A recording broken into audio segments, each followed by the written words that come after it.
the Educational Gardener from Bulwell Forest Garden, and today I'm going to show you how to grow salad crops in containers. So this is for people who might not have access to growing in the ground in their garden. So I've got my containers here, and these tubs didn't have holes in them, but we've drilled some holes in the bottom and we filled them up. Ideally you'd use good quality potting compost, but it's a bit in short supply, so I've put lots of different materials in here. So I've got a bit of garden soil, I've got some homemade compost, I've got some sort of spent potting compost from some pots from last year, and then I've put a layer of peat-free compost on the top layer. And I did this a few days ago. I got this ready, but I mean it is damp down there. It did have a good water, but it has dried out at the top. So the first thing I'm going to do is give them both tubs a good water before I plant. Make sure I've got the moisture in there before I begin.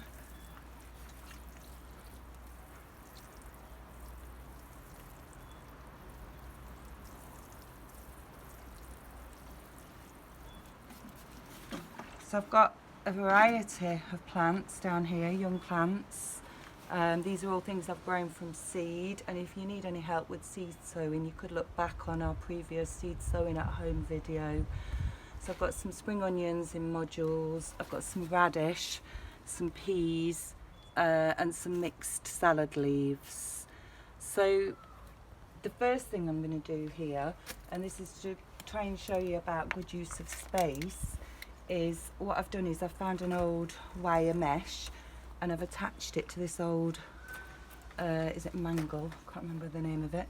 That happens to be here. And what I'm going to try and do is grow vertically. So I'm going to grow upwards and I'm going to grow downwards as well. But so the first thing I'm going to put in is I've got these meteor peas, which are an early pea, and although they haven't actually come up yet, but I do know that they are germinating because I had a root around and I could see that the seed was sprouting, so I'm going to pop them in anyway.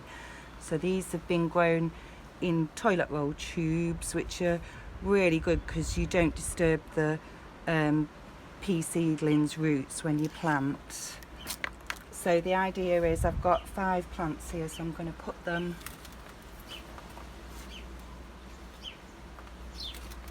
keep them in the tubes, and I'm going to put them along the back here so they can grow up here. And they're not a really tall variety of peas, so they'll be fine just with that height.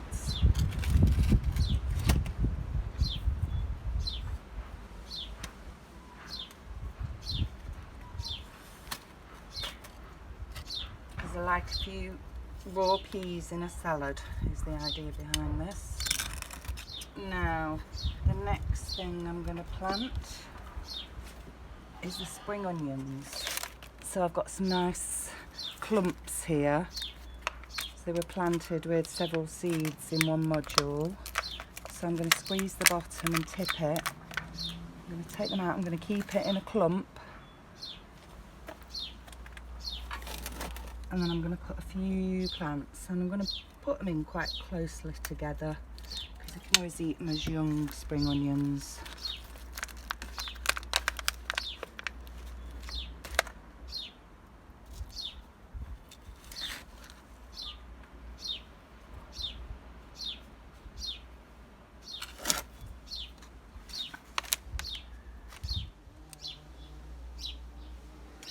So I've got my peas in here to climb up here, and I've planted my spring onions in clumps.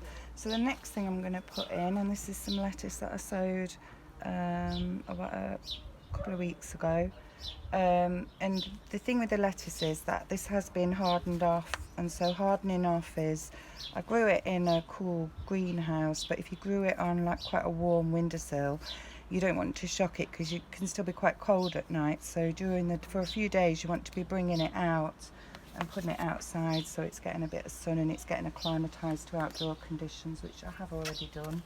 So I've got some nice clumps here, and I'm not going to separate. If I can get them all out in one go, I'm just going to plant these in clumps and I'm going to eat this as cut and come again lettuce. So I'm just going to cut some leaves off it when I need it and then let it grow back. So I'll just bob that in there.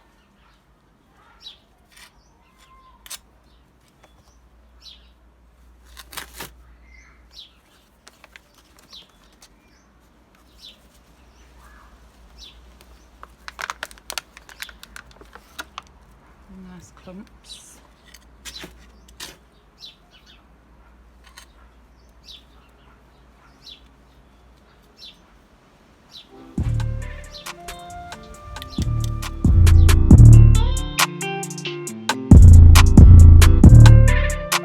Okay, so I've got my lettuce in. So the next thing I'm going to plant is a bit experimental. It's radish. It doesn't transplant very well, but I'm going to have a go at doing it quite carefully. But you could just put your radish seed in. But I've got a tray ready. I was going to grow it in here, but I think there's a lot of them. So I'm going to try and do this quite carefully. And I'm just going to take them in, just break a little kind of strip off like that.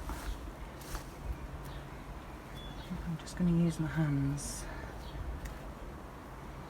And then I'm going to put them in a clump like that, and it's a bit of an experiment. We'll see what happens. As long as you're kind of careful with them and don't disrupt the roots too well, there's a chance that they will be okay.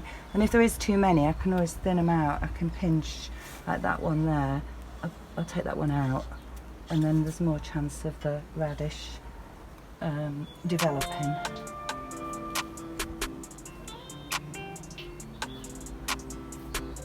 So I've got my radish in, I've thinned it out, and so we'll see how that goes. So the next thing I'm going to do in this container is I'm going to sow some rocket seed, which is a nice addition to any salad. Rocket really doesn't like being transplanted, so I'm not doing it in a container. I'm just going to scatter a few seeds, and I'm probably going to, let me just get a stick, delineate where I want to sow to, which is about 1/3 of my container. So I'm going to just broadcast these seeds. So broadcasting is when you just scatter them around rather than try and do them in rows. They're quite small, so I'm just using my finger and thumb to try and get them nicely spread out, and then I'll just cover them sort of with a bit of potting compost. I'm gonna get a label in there so I remember what I've planted, and then I'm gonna pat them down. And okay, so my next section, what I will be planting is here's some flat leaf parsley that I pricked out a few days ago. So if you need help pricking out, you can always look back on the pricking out seedlings at home video. I think I'm not going to put these in just yet because they haven't actually filled their pots up yet, and I think they've got a better chance of survival if I just leave them in the pots until the root system starts to show at the bottom, and I'll put them in that section. This section here, I've got some more salad on the go, lettuce on the go, which will go into this patch when it's ready. The other thing that you need to think about when you're planting at home is slugs and snails, especially in sort of city gardens. So I've just seen a slug, even though it's really dry. I moved a plant pot from down here. I think it's gone now. So there is, like, you know, especially the lettuce, the spring onions will be okay, but the slugs will be on here. So I will give it a good water, but also what I will do is I've got some gravel here. So I'm going to put gravel around my vulnerable plants, like lettuce, to try and give them a bit of a chance of survival. Well, there are kind of other methods, but I don't recommend using slug pellets because they do kill birds and other animals. And then another thing that I'm going to do in here, so hopefully I'm going to be growing my peas upwards, so this vertical planting. What I'm going to do, I haven't got any seeds at the moment, but I am going to get a few nasturtium seeds and I'm going to bob them around the edges of my pots here. So hopefully the nasturtiums will grow down, and also the leaves and the flowers are a really good addition to any salad. So I've got the gravel on, gravel mulch, and the gravel will hopefully keep the slugs and snails off, but also it'll help to sort of keep the moisture in and stop the water evaporation. So I just need to look after these for a few days, and hopefully soon I'll be in a nice salad pot. What I'm going to do now, because I've got a bit of space freed up, and you might do on your windowsill once you've planted things out, is I'm going to go and do some more successional sowing of lettuce that will be ready after I've eaten this one. And so that is today's gardening tip. So get out there, growing your own salad.